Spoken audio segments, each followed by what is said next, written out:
Que l'Éternel te bénisse et qu'il te garde. Mon équipe et moi, nous sommes heureux de vous retrouver en ce jour nouveau. J'espère que vous allez bien comme c'est le cas pour moi. Notre chaîne, votre chaîne, la chaîne de Dieu. Merci de nous rejoindre dans notre voyage missionnaire découverte divine. Merci, je suis le titre. L'origine du mal, première partie. Dieu a créé les êtres terrestres et célestes afin que ceux-ci vivent dans l'harmonie. Ayant créé donc ces êtres, il créa un ange du nom de Lucifer, qui signifie en hébreu porteur de lumière. Celui-ci ayant conçu le péché dans son cœur, convoita la place de Dieu afin d'être adoré comme le Créateur. C'est ainsi que le monde a donc été plongé dans le péché.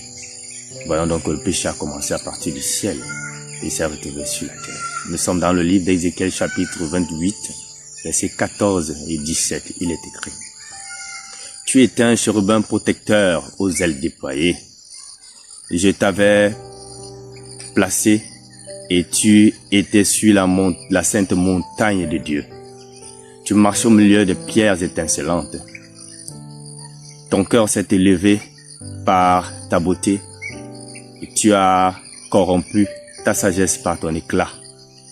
Et je te jette par terre et je te livre en spectacle au roi.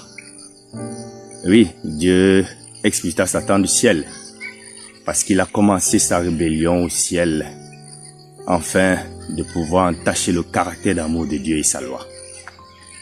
Il présentait ce Dieu comme un tyran qui obligeait les êtres à lui obéir.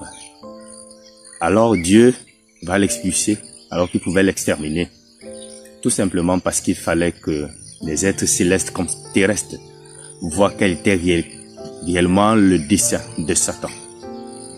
C'est la raison pour laquelle vous comprendrez que Dieu ne l'a pas fait. Exactement dans le livre de Matthieu chapitre 4, versets 8 à 11, là nous verrons exactement, y compris les anges célestes, quel était réellement le dessein de Satan.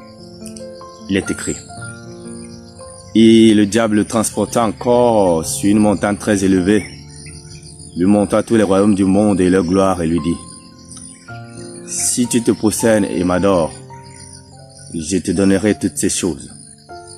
Jésus lui dit: Retire-toi Satan, car il est écrit: Tu adoreras le Seigneur ton Dieu et tu le serviras lui seul. Alors le diable le laissa. Et voici, les anges vinrent auprès de Jésus et le servaient. C'est exactement à ce moment que les anges angéliques ont compris quel était réellement le dessein de Satan. Comme je l'ai toujours dit dans certains de mes vidéogrammes, le temps est la seule chose qui est capable de résoudre les problèmes et de démontrer à suffisance quelles sont réellement les motivations des hommes. Et là, à ce moment, il y a eu certainement, on pourrait le dire, silence dans le ciel, de voir qu'une créature demande à son créateur de se prosterner. Toi qui m'écoutes ce matin, tu n'es pas en reste, car l'orgueil peut attraper tous les êtres célestes comme les êtres terrestres. Dieu t'appelle à reconnaître sa souveraineté, à reconnaître qu'il est le créateur afin de l'adorer, car il en est digne. Puisses-tu saisir cette occasion de pouvoir faire allégeance au Dieu créateur du ciel et de la terre. Sois béni au nom de Jésus. C'est la raison pour laquelle il est également inscrit dans le livre d'Exode chapitre 20 verset 3, ce commandement. Je voudrais dire le premier commandement. Tu n'auras pas d'autre Dieu devant ma face.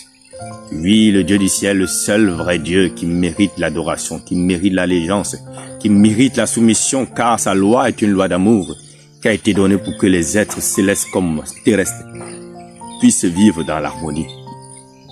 Puisses-tu saisir cette occasion qui t'est donnée afin d'avoir pour seul vrai Dieu, le Dieu du ciel.